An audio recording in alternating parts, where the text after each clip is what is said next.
Thank you very much, Victor Howell. We appreciate Drew Brees joining us from the Superdome. And Drew, you've had some tough losses recently in the postseason. I know this one wasn't any easier. Yeah, I think just the way that we lost. We had 4 turnovers, and 3 of those kind of late in the game. When we were trying to make an attempt to go down and get points and give ourselves the lead, or just kind of fight the good fight. We knew this was going to be a battle. We knew it was going to be a close game. We knew it was going to be a 4-quarter game. But the thing that will always get you beat is the turnovers, and unfortunately, I think that's what beat us today. In the second half, Jameis has the trick play, and it's tied 13-13. You get the ball in the second half. Your touchdown pass to Traquan, you had to feel good about things at that point. Yeah. I felt like, anytime you can come out with the first drive of the second half and get a touchdown, that's typically when a lot of the kind of mid-game adjustments take place. And, I felt like we had a good plan and had good rhythm. After that, was it something different that the Bucs defense did? Because this is a team you guys obviously dominated back in October. Did you see any shifts or any adjustments that they made defensively? They're a kind of a multiple defense. They do a lot of things, and I think from series to series, that would change a little bit. Maybe it was kind of a different pressure that they would run a few times, in a series, and then they'd get to a different one the next time around, and then a different one the next time around. But felt like they started playing a little more man as we got into the second half. And listen, I felt like we were taking advantage of it, and then all of a sudden they got the fumble, and then after that, unfortunately, probably forced a couple passes that ended up getting intercepted, and kind of a miscommunication on one of them, unfortunately. So, that unfortunately, kind of thwarted those drives and gave them good field position. I think all of our turnovers gave them field position inside our own 50-yard line, which, you can't give that offense that type of field position. Drew, no other team in the NFL has been more successful than you guys the last 4 years during the regular season. How disappointing is it? And it hasn't always been your fault, the way things have happened in the postseason in the last 4 years of this football team. Yeah. Listen, the regular season is really just your record just positions you for making a run at it in the playoffs. And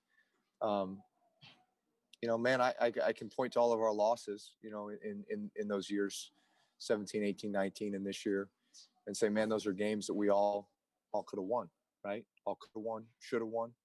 And that's why they play the games, and it's certainly unfortunate that we lost a few of those. I've talked to you a lot over the years, and especially recently, you've made it a point to soak in every moment and take in everything. Did you walk off the football field thinking this could possibly be your last game in New Orleans? Yeah, you know what? I just was so invested, with this game and the preparation this week, and obviously, just staying very, very focused and in the moment with it. Haven't given any thought beyond that. Do you have a timetable on when you'll make your announcement? Because I know last year you thought about it, but you thought hard about it. You took some time to make that announcement. Will you go through the same process this time around? Yeah, I'll go through the same process. When you look back, though, and I know I've heard interviews with you, you said, if I do stay around, it has to be a purpose for playing. And I know that's big for you. Is that a big part of the decision, or is it more than that? Oh, listen, there's a lot of factors that go into it. And so I'll evaluate all of it and make the best decision. And finally, when you look back at this season and your whole career, and I know you have a lot to think about, a lot more good. And we've had so many good times in terms of records and wins and the first Super Bowl. Is it hard to think about that now? Or is it, how are you approaching just looking back at recent history and what's happened compared to the whole body of work right now? Man, I'm so grateful for the last 4 years and all the, all the memories and the guys that we've had, just that core group of leaders. We really, when I think about the last 15 years with the Saints. I mean, we kind of had one team from 06 to, Yeah. 08, and then another team from kind of 9 to 13, and then another team from 14 to 16, and now another team from 17 to 20. So, you kind of have these eras, and a lot of it's based on, that core group of leadership that's there and sticks around, and is a big part of that. And man, we have had some of the most tremendous teammates, human beings, leaders, that I have ever had the privilege of being able to play with. Well, listen, you've been great to us this season. It's our 14th season interviewing you after every game. We've done interviews from your home with your dog in your lap and from your office. I know Brittany was watching the boys at some point.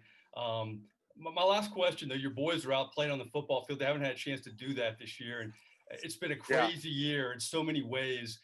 I guess when you have moments like that, when you see your boys on the football field after a game, you just appreciate it because you haven't been able to enjoy the fans. It's just been a different year, Drew. Yeah, it has. I mean, listen, I think we all have that vision of just the Superdome rocking, right? And it's been tough not to have that this year.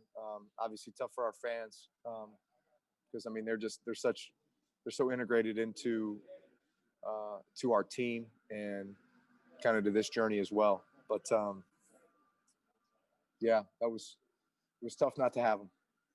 All right. Well, listen, really appreciate your time. We'll talk to you down the road, but it's been a great run with you again, UNCST this season. Thanks a lot, Drew. Thanks, Mike.